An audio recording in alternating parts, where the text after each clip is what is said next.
I think those are things we do really well at, and I think much better in many ways than the larger universities. But how do you sort of quantify all those to say, okay, that value of a BA is really worth it? And I think you look at the Big Six, you look at the life skills, and I think those are things we do really, really well. But how do we get to be the best at those? How do we package this invisible thing that's an experience that exists between our ears? That whole process is really interesting. Whether you have a BA or you don't have a BA, the facts are still really clear that you're going to make significantly more income over the course of your lifetime. And by the way, that gap is not getting smaller, it's getting bigger.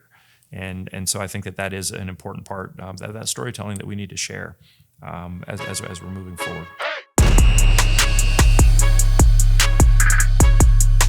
What's going on, everybody? My name is Ryan Snod. It rhymes with odd, and you're listening and watching the Rhymes with Odd podcast.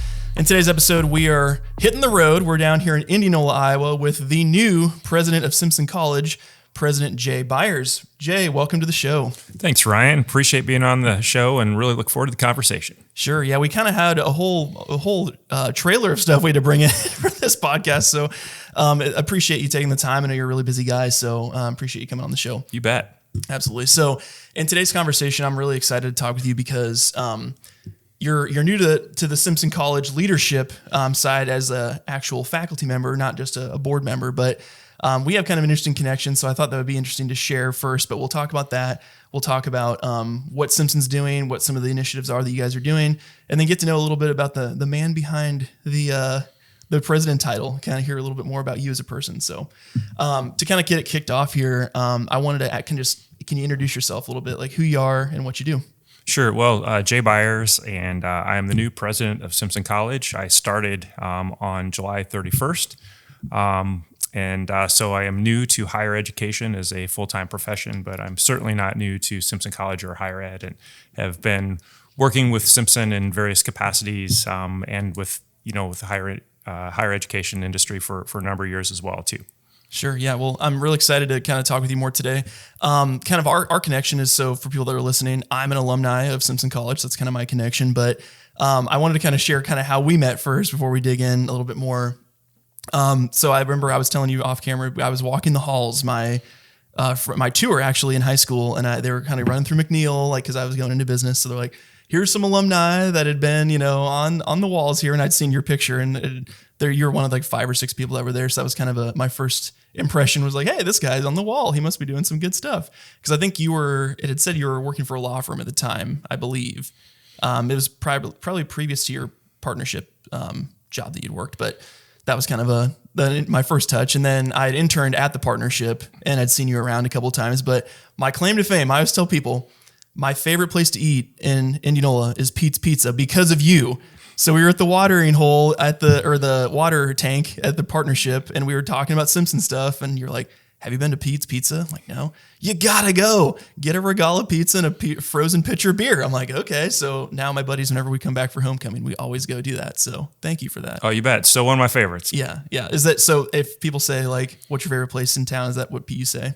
I will say it's one of my favorites. How's that? Sure. That's good. Yeah. You got to keep it PC now. You got that right. With all the community partners. So, so for people that don't know kind of your backstory, I mean, you're from Cherokee County originally, right, in Iowa. So tell us a little bit about where are you from and kind of what brought you to Des Moines and doing what you're doing today. Yeah, you got it. I grew up in Northwest Iowa. I grew up in Cherokee County until I was 16. My grandparents on both sides were farmers, and my parents were both teachers. I moved when I was in high school. My dad at the time was a school administrator, and we lived in a school that was going to be going through a pretty major consolidation. So he changed jobs between my sophomore and junior year of high school. So I moved grew up in a town called Meriden, Iowa in Cherokee County. Then I moved to Manson, Iowa. And I like to say I moved from a town that had, less than 200 people and literally, 2 stop signs to a town that had 1 stoplight. And Manson has about a couple thousand people, and I had 13 in my class. And when I went to a little school called Meriden Cleghorn, and then graduated with 39 from Manson. And from Manson, I came here to Simpson College, and came here for a number of different reasons. And I loved the campus. I liked the political science department. I at the time wanted to play basketball. I liked the coach. And it got a really great financial aid package. And of course, Simpson's, got a great track record of on their academic side. And so had a great experience here. And after I graduated from Simpson, I went to law school at the University of Iowa, directly from Indianola to Iowa City.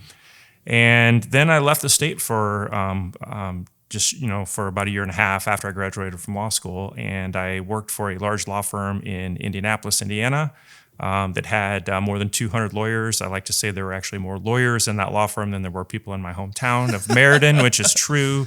And where was that law firm located? Is that here local or? No, the law firm was in Indianapolis. Oh, that's yeah. right. Okay. Yeah. So I worked downtown Indianapolis for about a year and a half, and just went there based off of an on-campus interview. And then I had an opportunity to boomerang back here in 1997 and moved back to Indianola for the second time and worked for a member of Congress, a gentleman by the name of Leonard Boswell. I worked for him for 7 years and was his district director. And then towards the end of my time there, I was also chief of staff.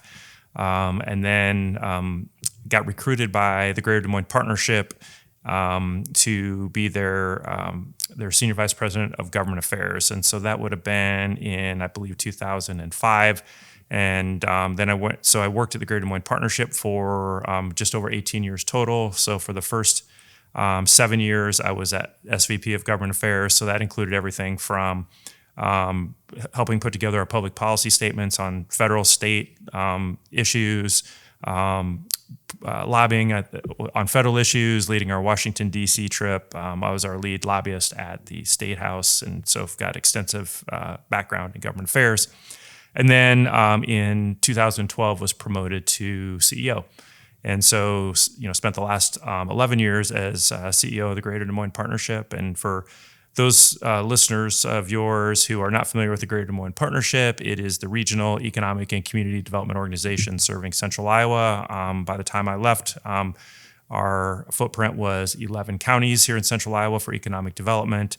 And then we had 24 affiliate chambers of commerce and, roughly 6,000 plus members. We were the fourth largest regional chamber of commerce in the country.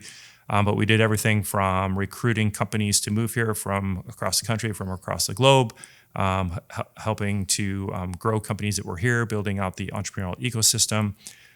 We were heavily engaged with recruiting and retaining talent, skilling up existing talent, and working on workforce issues and working with small businesses and lots of other things as well, including PR and marketing for the region, and of course government affairs, what I used to do. But there was lots of other things we did as well. Sure. Well, I think it's interesting hearing kind of your path because were you working in policy the whole time when you were doing? Obviously, you worked for the county and then moved into the partnership role at the law firm that you were in Indianapolis. Was that all policy related stuff, or were you working in different areas of law? I did labor and employment work, so I was working primarily on employment-related issues, labor-related issues, company side. Sure. Well, it's kind of cool because it's like you've kind of come back around, and the process of becoming like kind of this advocate for the area, right? Because it's hard to sell at community. I mean, we just had Courtney Shaw on the podcast a couple weeks ago, and we were talking about this kind of phenomenon of like marketing a non-tangible thing is interesting because you have to talk about the experience or what, how it ties into who you are as a person, those types of things.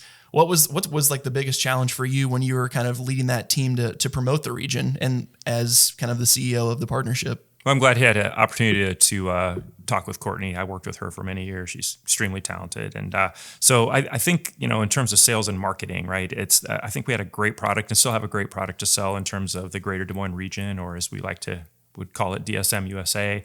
And, I think, some people who aren't from here don't know, that great story, and how do we share that? So, fastest growing major metro in the Midwest for the last decade plus, in terms of population growth, in terms of GDP growth, in terms of job growth. I haven't seen the latest numbers, but, when I left, that was still the case. And if you look back even further than that. So again, I think that how do you share that through various channels, whether that's through social media, earned media, and just storytelling in terms of, getting that out there and sharing that with, companies that are looking for opportunities to perhaps relocate, and definitely in terms of talent. But I've continued to hear lots and lots of stories about how people have relocated here based off of all the momentum that's been happening in the region, and whether they saw, hey, Greater Des Moines showed up on this ranking here or that ranking there. And I think that that's really a great asset for Simpson College, right? We are Warren County and Indianola is definitely part of the DSM MSA and a big part of that region. And we've seen rapid growth here in Warren County as well too. And being part of a rapidly growing region is definitely a key advantage for a place like Simpson College. And because again, a strong college makes a region stronger, and a strong region makes a college stronger. And we're proud to be part of that. Sure. Well, I think it's interesting too, as an alumni, you have a unique angle as the president, because what would you say is like the typical path for someone to be a career path for someone in your shoes, that they get their PhD, they're probably like a dean. Like what's that process like versus how you came into your current role? Yeah, well, I guess maybe I'll just sort of share about sort of my background with Simpson and how I got here, and then kind of share a little bit about if there is that sort of traditional track to become a college president, which that's changing rapidly as well too. Sure. But as I mentioned earlier, it's new for me to be working full time in higher ed. But I'm certainly not new to Simpson. And of course, I'd already mentioned I went to Simpson, graduated from here in 1993, and had an excellent experience. I can honestly say, when I was a student here, I never once thought I would be a college president, and certainly not the president of Simpson College. So it's a true honor and very humbling to get this opportunity to do so. Dr. Jennings was here when I was here, and just had the utmost respect for him, and just have continued to maintain that friendship with him. And he was actually one of my advocates for this position, and one of my references, and so continues to be a great mentor to me. But when I first came back to Simpson, I was always involved in various committees, and would come back and speak in classes. I was an adjunct professor for multiple years in political science, and taught in our West Des Moines campus. So I do have some pretty good classroom experience, and I taught Political Science 101, which is American government, and then also Political Science 325, which is Supreme Court and Civil Liberties. I was qualified to do that because I had my Juris Doctor from the University of Iowa and had that advanced degree, and really enjoyed that time in the classroom, and really focused not only about kind of the academic side, but since I was working in politics full time, really trying to share with students in terms of here's what you're reading, here's what it's really like. Bring in a lot of speakers, and really try to deliver that sort of experience that perhaps someone who had not been working kind of full time in that area maybe was not able to do. So I did that for a number of years. I stopped teaching after I went to work for the Greater Des Moines Partnership, because quite frankly I just didn't have time to do it anymore. Oh, sure. And I had at that point had 2 kids, and just wasn't able to make that work, but continued to be heavily engaged with Simpson, and was on the Alumni Association for a while. I've been on the board now. I had been on the board for 11 years before taking this role. But again, very, very much engaged, and also worked with not only Simpson but college presidents from across the region, across the state. And so at the Greater Des Moines Partnership, we had president of Drake, president of Iowa State, president of DMAC, president of DMU. By the time I left, they were all on my board, and various the college presidents had been I'd worked very, very closely with Simpson presidents, but also presidents at those colleges I mentioned, but in addition to that, Grandview and Central and many, many others. And so worked closely with them, of course, on federal and state legislative issues, but just in general, just partnering with all the colleges and universities on regional talent and workforce development initiatives. So again, it wasn't something that I necessarily thought about, even at the partnership, even a couple years ago. But when the position came open, I had some board members who said, "Hey, I think that you should really apply for this, and we think you'd be really good at it." And so traditionally, I think, as you said before, college president tracks have traditionally been folks who have been PhDs, and I think that's still definitely the majority of the case. And had whether they had been professors, and then a lot of them had been academic deans. I think that is still probably in terms of more so than not, that's still, I think, the pathway. But there's definitely a trend in terms of folks who have come from business, who have been recruited to become college presidents. And so that we've seen that in a number of different schools. And then there's also a trend in terms of JDs and folks with law degrees. So there's actually been a book written about how JDs have been recruited to become college presidents. So that's definitely sort of a trend. So that's sort of my story, and that's, I think, kind of what's happening in higher ed across the country. But again, I still think that the majority of college presidents do have PhDs and go through more of a traditional track. How has Simpson changed since you first attended here? Because what year did you graduate from Simpson? 1993. Okay, so this is gonna make me sound really young, but I was born in '94, so I think it'll be interesting to look at in the last 30 years, how has the campus changed, or what's the first thing that jumps at your mind of how it's different, and then how it's still the same? Yeah, it's a great question because for me, I've sort of been part of it throughout that evolution. So in many ways, it has changed, but in many ways it's still the same, right? I think that we still have a beautiful traditional campus. We've got a very engaged faculty, highly respected faculty.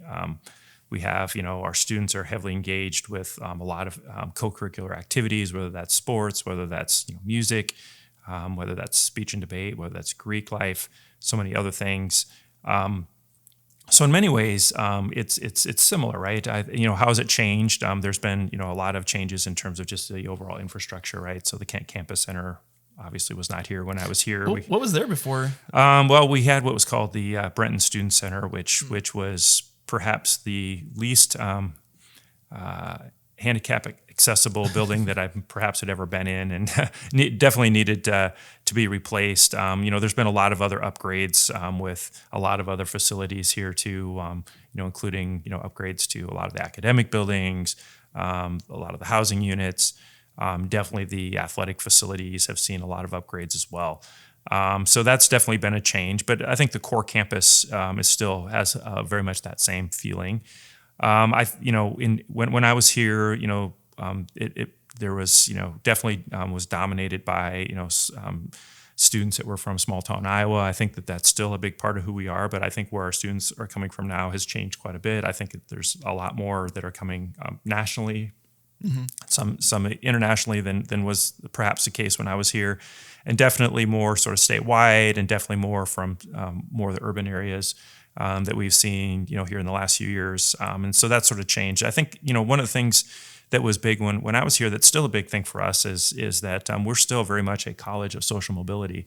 And there were a lot of first generation college students when I was here, and we still have a lot of first generation college students. So we still have roughly about a third of our students that are still first-generation college students, but they're perhaps coming from different places than they were when I was here, and and we still roughly about 40% of our students are Pell eligible. So which I think is really exciting for a place like Simpson. That again, we are a place of social mobility and a place where we can really give a lot of students an opportunity to have very, very successful careers and very successful lives. We like to say we transform students to transform the world, and I think that's what we do, and really can provide that unique experience that can really put our students on a trajectory of success. Sure, no, I love that.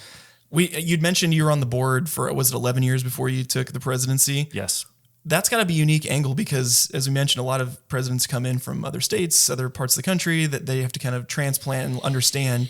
For being somebody that was already kind of plugged in, how would that help your process of kind of knowing a lot of the issues, but also the strengths of the college, and as you kind of stepped into that presidency role? Yeah, I think it was really helpful. I think that being on the board versus being president and doing it full time. I think at the board, at the really high level, so I definitely came in with I think a really great understanding in terms of where the college was, in terms of sort of our strengths and our existing strategic plan and what we were working on and the successes we had, and again even with going through COVID was was very much aware of some of the challenges that we're facing because of COVID. Not only here at Simpson but as an industry and as a society, and what that impact has been.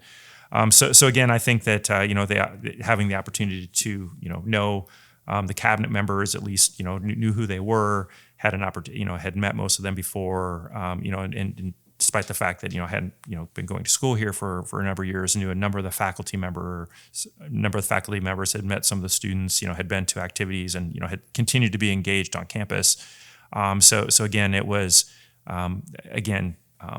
there's a lot of things that I didn't know, obviously, just about that you wouldn't necessarily think about as being a board member, but definitely at the high level had a really good understanding of really what Simpson in 2023 was all about, as opposed to what otherwise what my recollection would have been, what Simpson College was like in 1993. Sure.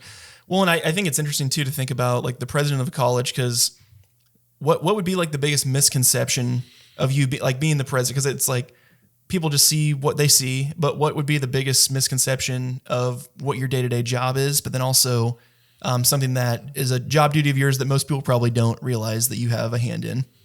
Yeah, it's a great question, because like every day is like totally different, and that was the way it was when I was at the Greater Des Moines Partnership too. Every day was different. But one of the things I think that's been the most surprising for me is this job has not been as different than my previous job as I was expecting. Right. I think it's because if you think about before I had so I'd been a CEO for 11 years. And what really became clear was I did this a seminar for new presidents before I started, and I did that this summer, and there were about 60 of us, and many of them had been more that traditional track, PhDs, and had been deans. There were a handful of us who were sort of from the outside. But just in terms of that sort of that seminar, we went through a lot of different sort of core competencies in terms of best practices. And so faculty members, the faculty for the seminar, most of them were either past presidents or current presidents. And so as we sort of went through sort of the various core competencies, I sort of came to realization that I had quite a bit of experience in a lot of it, right? So of course the academic side, that was a lot of that's newer to me, just in terms of making sure that have those great relationships with faculty and accreditation, all those sort of things, which I probably have the least amount of experience. But then when we're talking about things like government relations, I had significantly more experience than pretty much anybody that was going through things like communications, board management. At the Greater Des Moines Partnership, I had a board of 73. And I managed that board for 11 years, and so that's a lot of people to please and be in touch with. And the board here, when all the slots are taken, is like 42, but that's still, which is big, but it was not as big as the Greater Des Moines Partnership board was. And I was used to dealing with CEOs and government officials and so forth. And so again, all those sort of things. So board management and fundraising and government relations and communications and all those sort of things were things that I actually had a lot of experience with. And those are all things we do here too. And again, I had a senior team at the Greater Des Moines Partnership, and here we call it a cabinet. But some of those jobs are sort of similar, and so we're heavily engaged with marketing, communications, just a different product, right? Mm-hmm.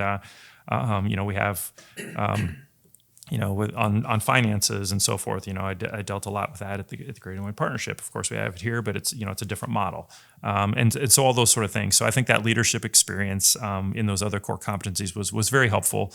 And hopefully what I've been trying to do here is really bring those other experiences from, the nonprofit sector and business sector to really maybe look at things a little bit differently here and again, honor our past and really sort of, continue to build on our strengths, but really look to the future in terms of, how can we do things differently to be even more successful moving forward. I love it. The interesting thing, to kind of step away from the present stuff for a second, give you a break from the hot seat. I know music's a huge part of your life, so I wanted to kind of touch on this quick because I think it's interesting it's a liberal arts college, but also it's not just about academia, but like growing in all facets of life. So I was curious to kind of hear how music's shaped your life, and then also hear a little bit about home ditty as well, and kind of all the stuff that goes into that with your family. Yeah. Well, so I mentioned earlier that both my parents were teachers. So my mother was a music teacher. Now she had stopped teaching, when I was growing up. So, had music a lot growing up in my house. She was a organ player, piano player.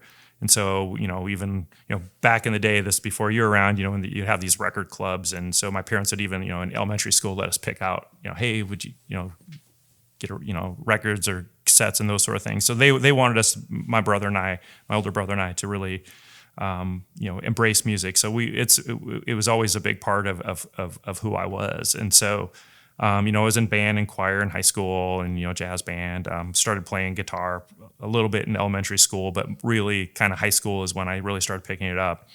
And, I'm not saying I'm a great musician. I just really enjoy it, but I've been in, cover bands since high school, and have performed, in a wide variety of different places, over the years. And that's always been, and continue to do so. I'm currently in a duo. I don't know if you call it a band or not. There's two of us, and we're called Homeward Bound, and we're basically a Simon & Garfunkel tribute band. Love it. Which is fun, and but I've played with some other people as well, and like Mark Jeffenbrook, who's a professor here. He and I have played together for in different cover bands over the years. So try to get out and play.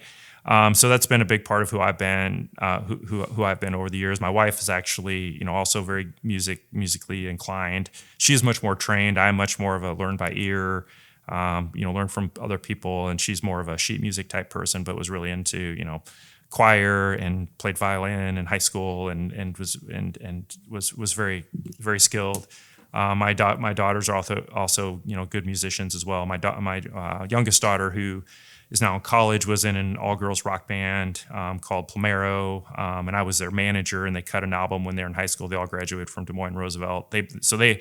They played all over the place. They're really, really good. They're much better than anything I've ever played in. So that was really fun to be part of that. They on iTunes, Spotify? Absolutely, yes. Plomero is a band, and the album is called Prune Juice. So it's on.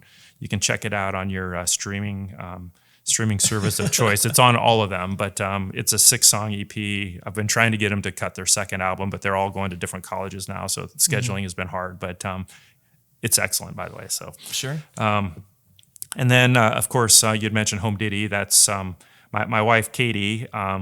She's actually now a full-time artist as well with a studio at Mainframe downtown Des Moines. Oh, yep. But she also, a number of years ago now, 6 or 7 years ago at least, started a tech startup called Home Diddy, which is an online platform that connects house concert hosts with musicians. And we're literally, it's a national platform, and we were probably hosting maybe a couple shows a week prior to the pandemic. And when COVID hit, of course, it was pretty brutal on the business. We did some things online, and it has come back, but she has been focusing more of her time on art than Home Diddy, and more serving existing clients. But we're probably doing a handful of shows a month still.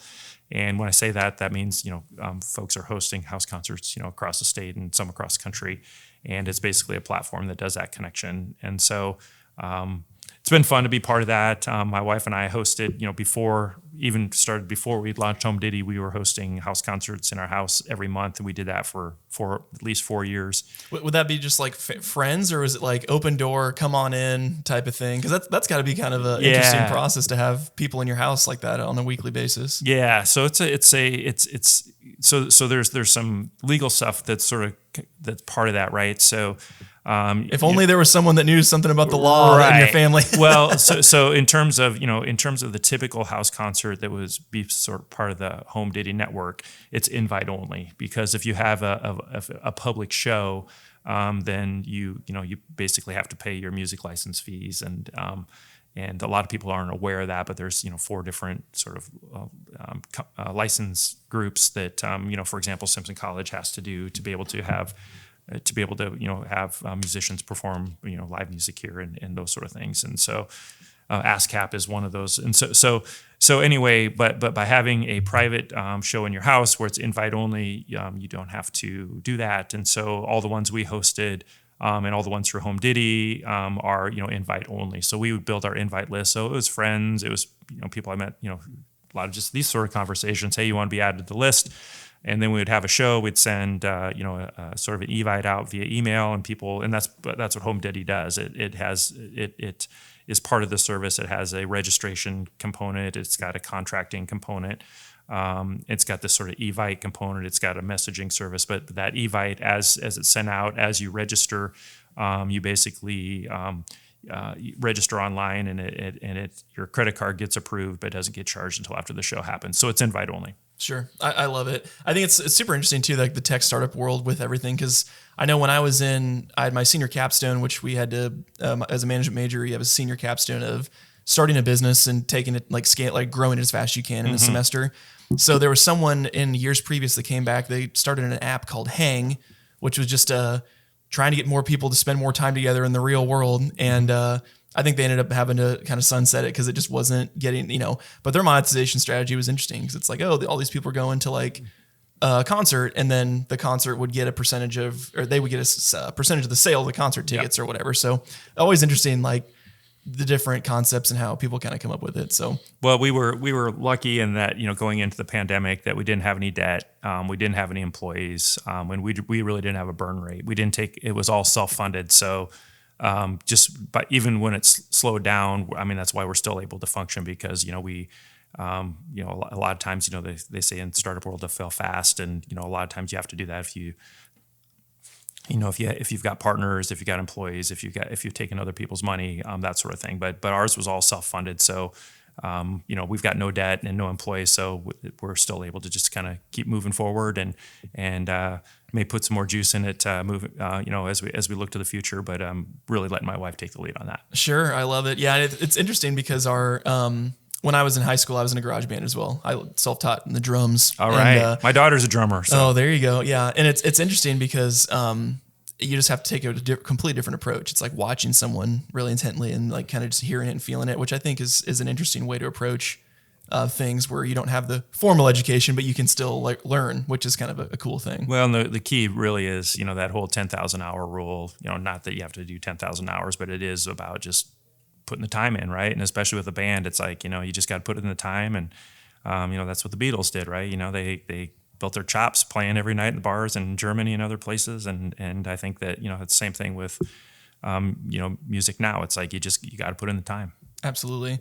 Kind of bringing it back to Simpson here. I think it's an interesting thing because you have two daughters, right? I do. And they're both around college age, like in their 20s, right? Yes. So outside of just having them around and kind of being able to bounce ideas off of them, how do you keep a finger on the pulse with like what 18 to 22-year-olds are looking for in a college scenario and what in education in general? Because I think there's a lot of things that you'll see out in the world where administrations will roll out things that it's like, I'm sure that sounded cool to the group that was in the room, but it's like, how do you keep a finger on the pulse to make sure things are you're proving the needs of your student base and kind of knowing what people are looking for in an education? Yeah, it's a great question, and I do have two daughters who are college age. One who's 21, who's studying animation at DMAC right now, and then a 19-year-old who is studying fashion design at Savannah College of Art and Design. Of course, they were already, in college before I took this position. Right. But like, come to Simpson. Come on, guys. But two majors that we currently, don't offer. But right. But they definitely took after their mother and are, extremely talented artists. I'm pretty good at music, but not so much at visual arts. And so, but again, I think being around them, it was, I mentioned before, I was helped manage my daughter's band Plomero, which was really fun spending time with them. But even historically, again, it's been a while since I've done this, but I was as a church camp counselor back in the day. I used to teach high school Sunday school. I used to be a Sunday school sort of youth advisor. I've always really enjoyed spending time with high school and college age students, just to stay on top of what's new and where things are going. And even at the Greater Des Moines Partnership, we one of our big groups was YPC, Young Professionals Connection, and a lot of those were just right out of college, so maybe a little bit older than the current college students, but still in their low to mid 20s, and always was able to connect well with those groups, and really trying to get them engaged and be sort of an advisor and a mentor in terms of how to get more involved with the community and take on leadership roles, and so that's always been a passion for me. One of the things that I've really loved about this job, even more so than I would have expected, is just spending time with the students, right? So I'm probably over in Pfeiffer once a week. I go to lots and lots of activities, whether that's sports, whether that's music, whether that's speech and debate, and really try to get out every week, going to things and just supporting what the students are doing, but also just walking around campus and having those conversations. And I'm also super engaged with social media, right? And I think that is you kind of got to be able to reach people where they're at, and definitely Instagram is a great way to connect with current college students, and I know they're on multiple other platforms as well. But that seems to be one where you can kind of keep a pulse as to sort of what's happening on a day-to-day basis, and then just listening too, right? Going to the student government. I meet with students in this office almost every week. If someone wants to meet, I meet with them, and I've got a meeting with a student even later today about someone who is really interested in going to law school and just wanted to get some advice. And so I think again, it's just how do you be part of that community? How do you listen, and be perceptive in terms of what's happening? And so definitely there's a difference between Gen Z and Gen Y, and I'm a Gen Xer. Even though my kids would call me a boomer sometimes, but I'd say, well, you better do some research. I'm actually a Gen Xer. But all that being said, that I think sometimes that's a little bit overblown, and of course, that there are definitely a lot of differences between generations, but there's a lot of things that are the same, and I think more than anything, it's all about listening and just really being open to new ideas. Absolutely. Well, and it's interesting too, because with Simpson being a smaller college, I feel like it adds more of a tie-in that you are present on social media. I can't think of any other college president that I know that's like out and about doing the things that you're doing. A lot of times it's on the backside, like, doing business management, finances, fundraising, alumni relations. It's a lot of different stuff going on. Of all the different job roles that you have in your position, what's the thing that that's a standout for something that you are really excited about, whether it's alumni relations, whether it's engagement with the students, the leadership stuff? Like what's the thing that lights you up the most that comes to mind? Well, I think I just get a lot of energy about when hanging out with the students. So I think that's just been tremendous.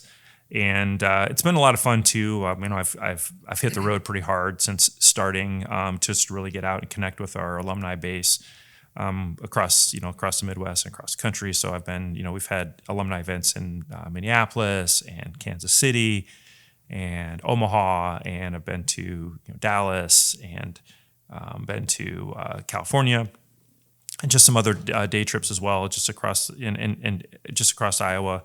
And just meeting with alumni has been really rewarding too. I mean, some of them I knew, a lot of them I didn't, and just to see them light up and talk about what experiences they had when they were at Simpson. So some of their because you asked about, well, how was it different in 1993? Well, maybe I'm meeting with someone who was here in the 60s or 70s, and so I get to ask them those same questions. And but really, some of the answers are pretty universal, right? It was really about, and you mentioned this about the Simpson. It's almost always one of the first things that all the alumni will talk about is a certain professor and the connection that they had with maybe one or two or three professors, and then how in many cases they continue to maintain contact with those professors, and sometimes we're still doing so, and sometimes has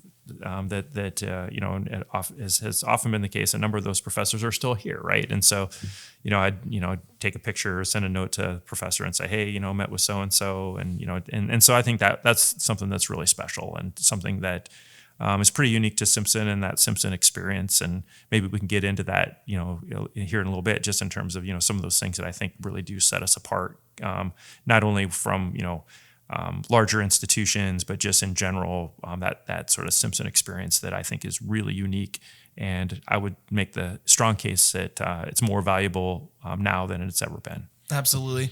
When I think of how that the value of a college education has been thrown up, there's a lot of things of like, where's the value at? Where is it online? Is it in person? Those types of things. But I really think about my experience here, and it's like you said, my faculty connection was like Marilyn Mueller, who I just retired.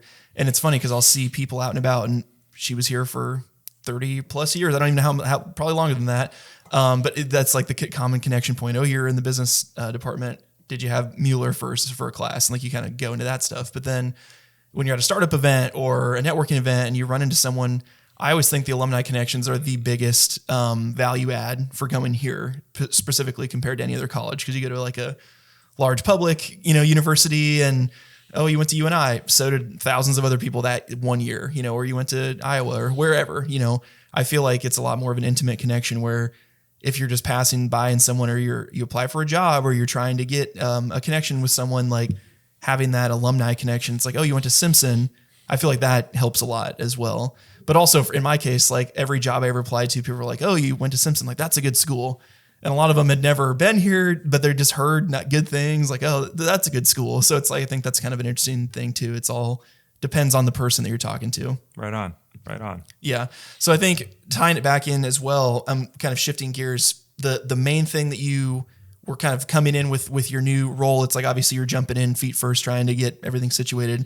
What are some of the big initiatives on the horizon? I know we talked about we haven't talked about this yet, but some of the funding that you guys have gotten for attracting more and retaining more students here. There's been some grant opportunities and some funding opportunities that can get more students here. So let's talk about that a little bit. Yeah, absolutely. So, coming in, we've, have an existing strategic plan that focuses on recruitment, retention of students, and then of course resources.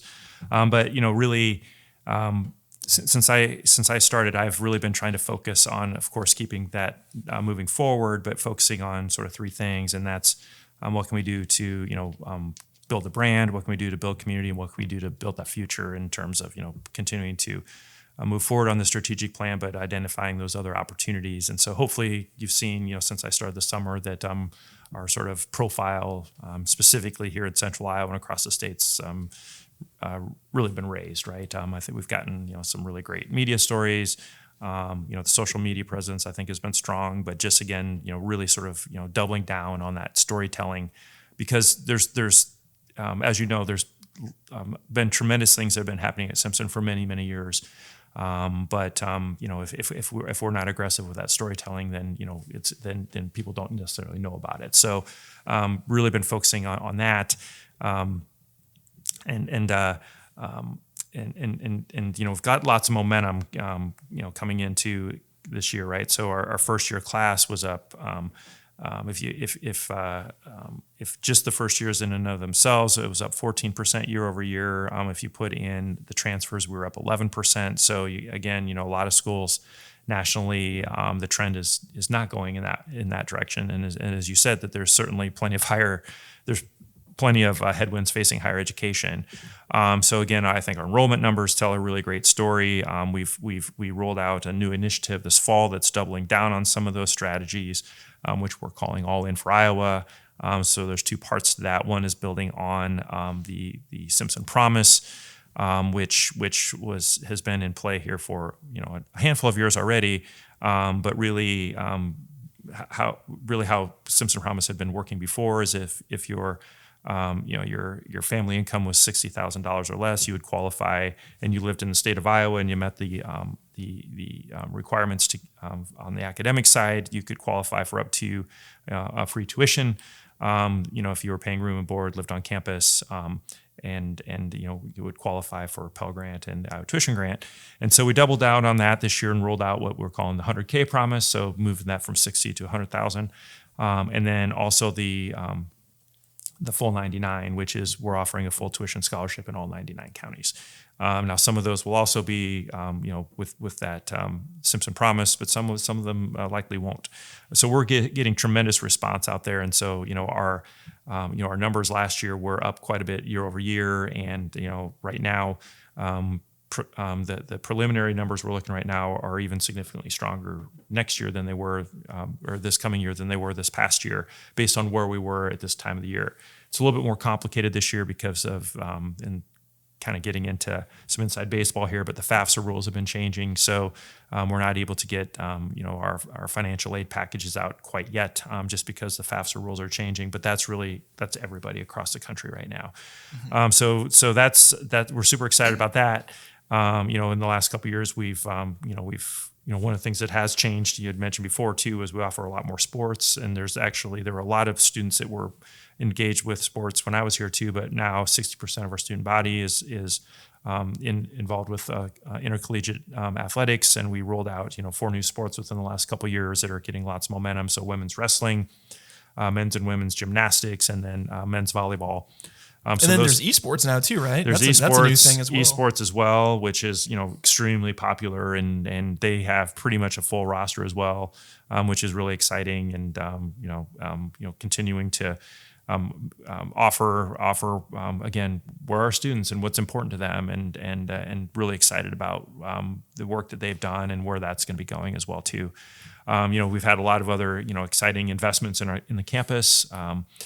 The Dunn Library project is just wrapping up, so that'll be open next semester. So a new home for our education department, and again, Library of the Future. That's an exciting project. We redid the Kresge dorm this last summer. It's our largest dorm on campus, and then just renovations or expansion on that. Just renovations, okay. and I lived in Kresge when I went. You here, did? so. Okay. When I was here, it was all women. So interesting. Yeah. So but some great work that's gone in there, and then just in the last couple of years, a new basketball court, new football field, new track surface, new baseball and softball turf on the infields to make those more weatherproof for the spring sports. New batting cages, new wrestling room. Hopper's now 100% wrestling. So I think some really great investments there, and then we've been recognized with some really great national rankings. And I talked a lot about rankings when I was at the Greater Des Moines Partnership, but for example, Money Magazine gave us 4.5 out of 5 stars. USA Today, we were ranked number 1 in the state for regional colleges, and then Wall Street Journal, which is the most recent one of those 3. When they ranked the top 400 colleges in the country, there were only 6 from Iowa on that list, and we were number 2 on that list for private colleges. So we're excited about that as well too. So to be recognized by these national highly recognized national publications, I think it shows that we're moving in the right direction as well too. So lots of exciting momentum, and it's feeling like there's a lot of exciting things happening on campus, and again, with that sort of build the brand and build community and build the future, we've been doing a lot of fun stuff as well too. We launched just for example, this last weekend, we launched a beer with West Hill Brewery, the Storm and Red Ale, which was a lot of fun. We've launched Take DSM by Storm series, where we're featuring local alumni and getting out and really trying to connect even better with our Greater Des Moines alumni. I mentioned before, I've been traveling, meeting with our alumni across the Midwest and across the country with what we're calling our Rolling Storm Tour. Nice. And we'll continue that after the first of the year and going to a number of other places. But lots of other things as well too. And one of the other things that we rolled out here in the last couple of weeks was our speech and debate team. That's another thing that's new since I was here. When I was here, we did not have a speech and debate team, and now we've got a team that's won the national title 6 out of the last 7 years. And we hosted an event called the Iowa's Great Debate up in Des Moines to really put our student debaters in front of the Des Moines business leaders, and that was really fun too, to be able to showcase the great things they're doing. So, again, it's a lot more than just sports and music, which are great here too, but we've got lots of other great activities and students that are doing work at that. Or are doing these activities at the national level that are being recognized as best in class. Love it.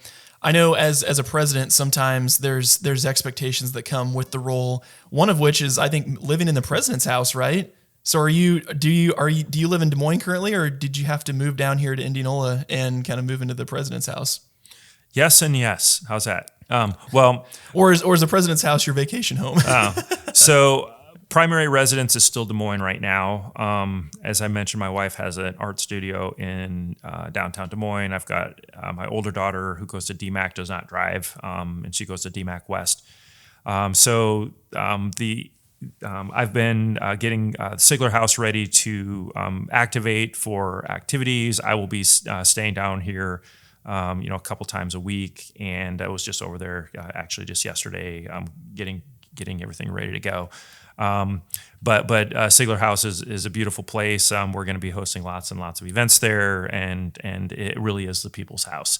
And so by not having to live there full time all the time, it's going to be really function ready at all times. Not having to figure out where I'm going to put my dog and my cat or those sort of things, right? And so it's a great asset for the college and for our alumni, for our faculty, staff, and students, and we'll continue to leverage that asset.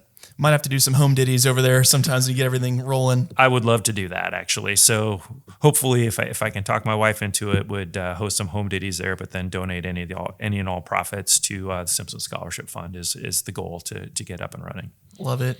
I know as we're coming up on time here, I wanted to ask just a couple more questions. One of which is, what's the thing that you're most excited about in the next couple of years as you kind of roll into this new president role and really kind of plug in more with Simpson? What is the thing that stands out to you that's making you the most excited about this new role?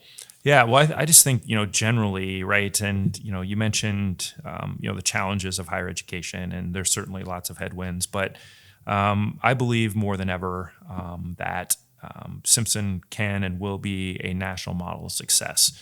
And as I tell our team, it's like, you can, any of these trends that are out there right now, it's like trends have a lot bigger impact on larger institutions. And as a smaller institution, we can be more nimble, more flexible as we're sort of putting together our strategy to, sort of counter those trends and to be successful even in challenging times. And so I'm super excited about what we can do to do that and be recognized on that sort of national stage in terms of here's how to do it right, and here's that national model of success. And I have every belief that we are going to do that. And as I tell our team too, it's like in current sort of headwinds, I'd rather be driving a speedboat than trying to maneuver a barge, right? And so we have those opportunities to do that here at Simpson College, and those are some of the things we're putting into place now, and we'll continue to do so here in the next couple of years, and super excited about that. And one of the things we didn't really get into right now, which I think really is a big part of who we've been in the past, and what we can do in the future to really sort of define what that model of success looks like is really that what's called the Big Six. And I don't know if you've heard of the Big Six before or not, but it's some research that was put together by Gallup and Purdue Global a handful of years ago, really looking at these sort of 6 key factors that if you get as part of your undergrad experience will have a direct impact on one, your career success, but also just overall happiness and well-being. And so we touched on some of these, but those 6 factors, I'm going a little bit off memory here too, but one is, did you have a close personal relationship with a professor? 2, did you have a professor who inspired you? 3, did you have a mentor who pushed you to be successful? 4, were you actively engaged with meaningful co-curricular activity or activities? 5, did you have an internship or job that was directly related to your major? And then 6 is were you part of a research project or some sort of project that lasted, a meaningful project that lasted, up to a semester or longer? And so right now, from the last numbers that I've seen, that Simpson students, about 86% score 3 or higher. It's more than double the national average, and so which is super exciting. But as we look forward, how can we get even better at that, right? Because again, it's like people say, well, what's the value of a BA and what's the value of a liberal arts at a place like Simpson? And it's like, if we can deliver on that and show that when you come in and you're as a freshman to when you graduate as a senior, and how are we doing with those 6 factors, and beyond that too, what are those sort of what I'd call power skills, those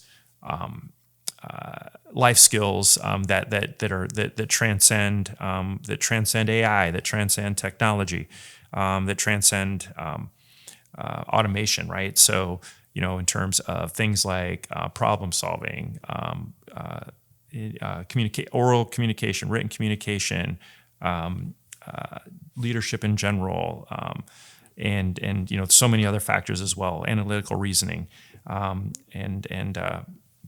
managing teams, all those sort of things, right? Project management. So I think those are things we do really well at, and I think much better in many ways than the larger universities. But how do you sort of quantify all those to say, okay, that value of a BA is really worth it? And I think you look at the Big Six, you look at the life skills, and I think those are things we do really, really well. But how do we get to be the best at those? Sure, and the storytelling, like you mentioned, is such a huge key thing, because people can have a really profound experience, but if you don't capture that and use it as marketing ammo to get more people or tell more people or inspire alumni to donate or whatever the call to action is, I think that's really the key sauce, right? Is how do we package this invisible thing that's an experience that exists between our ears, and how do we turn that into something that we can use to get more awareness out about the college? I think it's a really cool problem and challenge to kind of unearth, and that whole process is really interesting. And I would make the case that it's never been more important than it is today too. Also, even if you just look at the overall numbers, whether you have a BA or you don't have a BA, the facts are still really clear that you're going to make significantly more income over the course of your lifetime, whether you have a degree or not. And by the way, that gap is not getting smaller; it's getting bigger. And so I think that is an important part that storytelling that we need to share as we're moving forward. Absolutely. Well, Jay, thanks so much for giving us some time today of your busy schedule. And for people that are listening, maybe they're alumni, especially for my audience, a lot of them are classmates of mine. Where can people learn more about Simpson, potentially donate to the college, or even learn what programs you guys have for offerings? Yeah, just go to simpson.edu. And then, of course, follow us on all of our social media channels, whether that's, LinkedIn or Facebook or Twitter or X now, I guess. Instagram, and we're telling those stories every day. But just make sure you're on our email list as well too. And but we're continuing to tell those stories, and we'd love to get more and more people engaged. Absolutely. Well, Jay, thanks so much for being on the show. If you're making it this far in the show, make sure to give us a 5-star review on Apple or iTunes, or subscribe on YouTube. My name is Ryan Snod. It rhymes with odd, and you're listening to the Rhymes with Odd podcast. We'll see you in the next episode. Peace.